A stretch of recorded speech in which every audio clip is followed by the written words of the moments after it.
हम किस तरीके से धर्म के आधार पे, जाति के आधार पे लड़ाएं ताकि हमें वोट आसानी से मिले।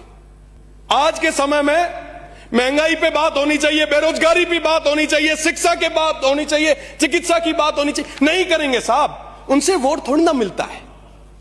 वोट तो इन तमाम बिलों से मिलता है। लड़े आपस में, सब जाते हैं लड़े। हर 5वें साल जाकर इतना जहर डाल के आ जाते हैं कि 5 साल तक वो तमाम निचले तबके के वो लोग वो एक दूसरे की शक्ल देखना पसंद नहीं करते। और हम आराम से जयपुर और दिल्ली में उन तमाम कोठियों में बैठ के, साथ में बैठ के कॉफियां पीते। पाकिस्तान में कई सारे हिंदू विस्थापित परिवार बैठे हैं और आज के समय में एक ही गोत्र के होने के कारण वहां पे शादियां तक नहीं हो पारी। आपकी सरकार है, आप वीजा दें, बुलाएं उन्हें। क्या आप अपने बच्चे के लिए बेहतर शिक्षा के साथ अच्छे संस्कार चाहते हैं? आइए केशवानंद शिक्षण संस्थान, जहां आधुनिक पढ़ाई, अनुशासन और स्पोर्ट्स ट्रेनिंग के साथ होता है बच्चों का संपूर्ण विकास। स्कूल, हॉस्टल, कोचिंग, कॉलेज और स्पोर्ट्स एकेडमी सब एक ही कैंपस में। Admission open.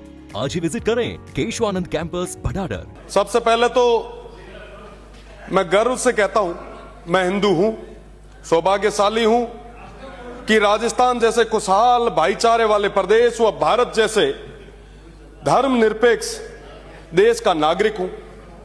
भारत के संविधान ने सभी को समान बराबर अधिकार दिए हैं। अगर मैं अधिकारों की बात करूं, अनुच्छेद 14 समानता का अधिकार देता है। अनुच्छेद 15 धर्म जाति के आधार पर भेदभाव निषेध का अधिकार देता है। अनुच्छेद 19 का 1 का ई कहीं भी निवास करने का अधिकार हमें देता है। अनुच्छेद 21 जीवन और व्यक्तिगत स्वतंत्रता हमें देता है। माननीय सभापति महोदय, इस बिल में क्या हमारे मौलिक अधिकारों की सुरक्षा हो पा रही है? यह बिल क्यों आया है? राजस्थान जैसे खुशहाल प्रदेश में इस बिल की आवश्यकता क्यों पड़ी? 1991 में गुजरात में बिल आया, डिस्टर्ब एरिया बिल। 80 के दशक में वहां दंगे हुए थे। क्या राजस्थान में इस तरीके की कभी घटनाएं हुई? मैं जहां से आता हूं, बाड़मेर, जैसलमेर, बालोतरा, उस पश्चिमी राजस्थान से, ईश्वर के आशीर्वाद से और तमाम उन लोगों के भाईचारे की बदौलत आज तक वहां कभी किसी तरीके की, कोई दंगे की, कोई तमाम इस तरीके की वैमनस्य की घटना नहीं घटित। पर फिर भी हम राजस्थान में, अरे कोनी पढ़न दिया, हां बिल्कुल राजस्थान में, अरे बिल्कुल साहब, सुन तो लो, सुनने की हिम्मत रखो प्लीज, कोई डिस्टर्ब नहीं करेगा। सुनने की हिम्मत रखो, अभी तो आया हूं, धीरे धीरे सुनो। किसी का भी इस बिल की राजस्थान को जरूरत ही नहीं थी। सिर्फ एक कारण है इस बिल को लाने का, वैमनस्य कैसे फैला है। हम किस तरीके से धर्म के आधार पे, जाति के आधार पे लड़ाएं ताकि हमें वोट आसानी से मिले। यह ना सत्ता पक्ष का अकेले का कहना नहीं है, विपक्ष का भी वही हाल है। बारी बारी से किस तरीके से हम, चलिए ये बिल ले आए, हम अगले बार जब आएंगे उस बिल को वापस विलोपित करेंगे, हम मिलके करेंगे। तमाम लोगों का अपना काम चल रहा है, पर आज के समय में नुकसान किसको हो रहा है? प्रदेश की 8 करोड़ जनता को नुकसान हो रहा है। पूर्ववर्ती सरकार जब सत्ता में थी, जिनके अभी ये हिमाकत बने हुए बैठे हैं विपक्ष के तमाम मेरे साथी, मैं बताना चाहूंगा कि पिछले 70 सालों में वो अल्पसंख्यक समुदाय, वो मुसलमान, वो हमारे देश के नागरिक, उनको शिक्षा से भी वंचित रखने का काम किया तो हमारे विपक्ष ने किया, हमारी कांग्रेस की सरकार ने किया। आप देखेंगे कि उनको किस तरीके से डरा के, तमाम चीजों से दूर रख के, उनको एक वोट के रूप में, अगर पढ़ लिख लिए ना साहब, वो हमें वोट नहीं करेंगे। उनको डरा डरा के किस तरीके से वोट दिए। अब क्या हो रहा है साहब? अब जो सत्ता पक्ष है वो कह रहा है कि साहब आप बड़े खतरे में ओ हो साहब, इससे नुकसान आम व्यक्ति को होगा। आज हम बात कर रहे हैं विकसित राजस्थान बनाने की। 2047 में हम विकसित राजस्थान बनाएंगे। मैं दावे के साथ कह सकता हूं, क्या इस तरीके से आप विकसित राजस्थान बनाएंगे? क्या वैमनस्य के आधार पर वो विकसित राजस्थान की नींव आप रखेंगे? हम किस तरफ जा रहे हैं? आज के समय में महंगाई पे बात होनी चाहिए, बेरोजगारी पे बात होनी चाहिए, शिक्षा के बात होनी चाहिए, चिकित्सा की बात होनी चाहिए। नहीं करेंगे साहब, उनसे वोट थोड़ी ना मिलता है। वोट तो इन तमाम बिलों से मिलता है। लड़े आपस में, सब चाहते हैं लड़े। इस तरीके से इस प्रदेश को बांटना आप बंद करें। मैं किसी की पैरोकारी नहीं करूंगा, पर हकीकत यह जाननी जरूरी है। मैं विधानसभा और लोकसभा दोनों का चुनाव लड़ा। मुझे दोनों ही चुनाव में अल्पसंख्यक समुदाय के वोट नहीं मिले, पर फिर भी मैं उनकी बात करूंगा। यही लोकतंत्र की खूबसूरती। यह जरूरत है इन तमाम विषयों पे बात करने की।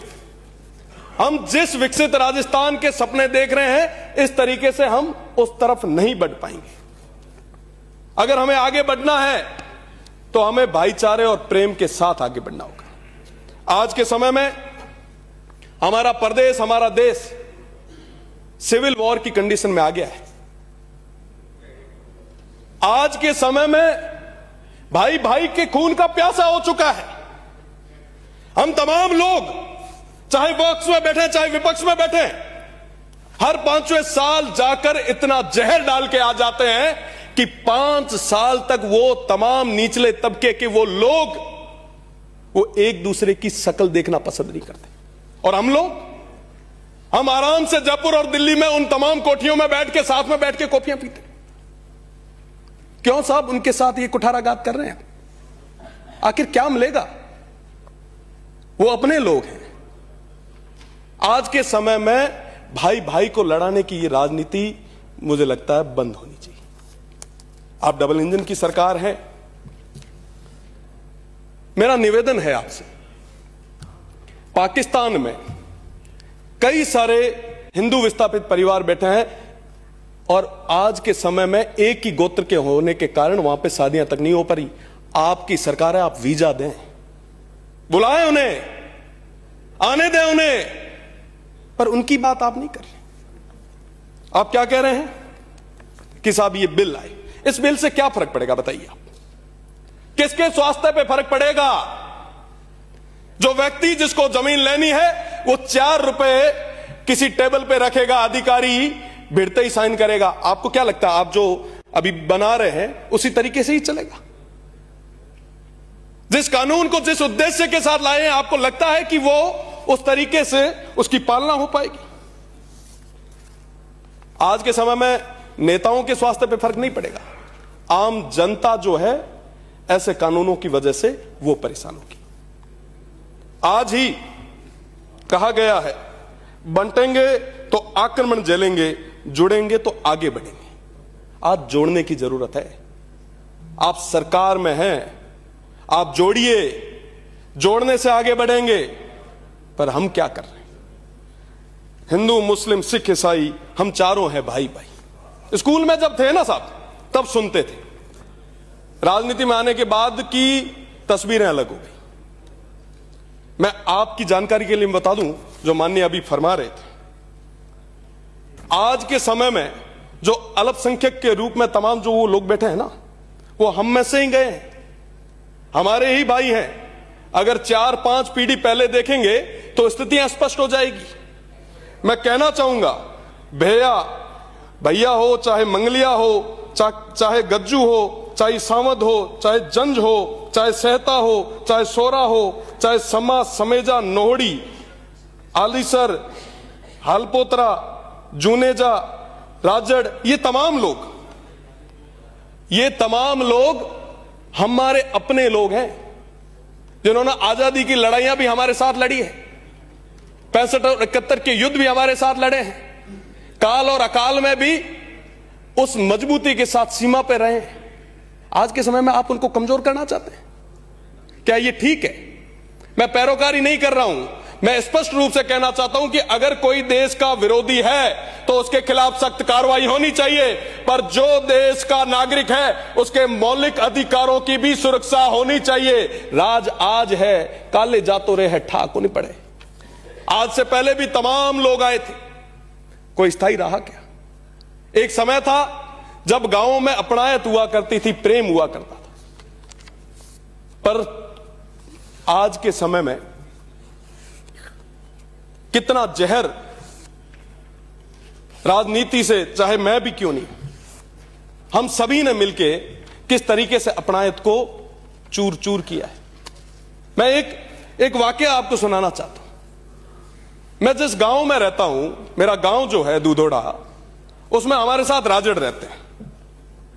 यूनिवर्सिटी में हुआ करता था उस समय, दादाजी के साथ में एक बैठक में गया। हमारे अली खान साहब हुआ करते थे, वो देवलोक हो गए। वहां देखा कि मेरे दादाजी की आंखों में आंसू थे। आप विचार करो कितना प्रेम हुआ करता था। आज ये स्थितियां क्यों बन रही है? क्यों हम तुष्टीकरण और ध्रुवीकरण की राजनीति पे आ गए हैं? देखिए, मुझे तो 25 साल की उम्र में प्रदेश की देवतुल्य जनता, शिव की देवतुल्य जनता ने प्रदेश की सबसे बड़ी पंचायत दिखाई है। राजनीति, मेरा निवेदन है पक्ष के और विपक्ष के तमाम साथियों से कि अपने सिद्धांतों पे करें। उस बॉर्डर को मजबूत करने में तमाम लोगों का पूरा साथ और सहयोग रहा है। आज अगर वाकई आप चाहते हैं कि हम इस देश को विकसित बनाएं, इस प्रदेश को विकसित बनाएं, तो जोड़ने से बनेगा, इस प्रेम और भाईचारे से बनेगा।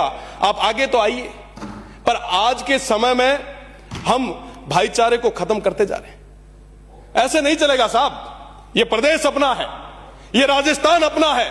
इस राजस्थान को आगे तक ले जाने की जिम्मेदारी हम सभी की है। 2047 तक कितने लोग रहेंगे मैं ये तो नहीं कह सकता, भगवान आपको लंबी उम्र दे, पर 2047 तक अगर विकसित करना है तो हमको जोड़ के रखना होगा। हिंदू मुस्लिम की ये लड़ाइयां हमें बंद करनी होगी। भाई भाई की तरह हमें साथ में मिलकर आगे बढ़ना होगा। तुष्टीकरण, ध्रुवीकरण, ये तमाम चीजें, अरे साहब आखिर कब तक ये हम करें? आज गांव में जो आखिरी पंक्ति में खड़ा मुसलमान है, चाहे हिंदू है, वो सब हमारे सामने उम्मीद की किरण के साथ, उम्मीद से एक तरफ देखते हैं कि साहब ये जो माननीय सदस्य आज सदन में बैठे हैं हमारे लिए बात करेंगे, हमें पानी पीने के लिए लाएंगे, शिक्षा और चिकित्सा की बात करेंगे। हम क्या कर रहे हैं सर? ये बिल लाए हैं। अभी जो माननीय सदस्य बोल रहे थे वो एकदम सही बोल रहे थे। अगर नाम भी पढ़ लो तो आप पूरा नाम एक साथ नहीं पढ़ सकते। पक्ष के जितने भी तमाम माननीय सदस्य हैं, मैं निवेदन करना चाहूंगा, अगर एक को भी पूरा नाम बिना देखे आता हो तो उठ के बोलना, मैं मान जाऊंगा। आप क्या बात कर रहे हैं? मेरा निवेदन है, हम आपके अपने हैं, आपके पराये नहीं है, पर इस तरीके की चीजें हम हमारे स्टेट को किस और ले जा रहे हैं? हम ये कुठाराघात किसके साथ कर रहे हैं? हम हमारी आने वाली पीढ़ी को क्या दे रहे हैं? हमें जो विरासत में चीजें, जो भाईचारा, जो प्रेम, जो अपनायत मिली थी, क्या हम हमारी आने वाली पीढ़ी को दे पा रहे हैं? बहुत बड़ा विषय है। मेरा निवेदन है कि इसके बारे में सोचा जाए।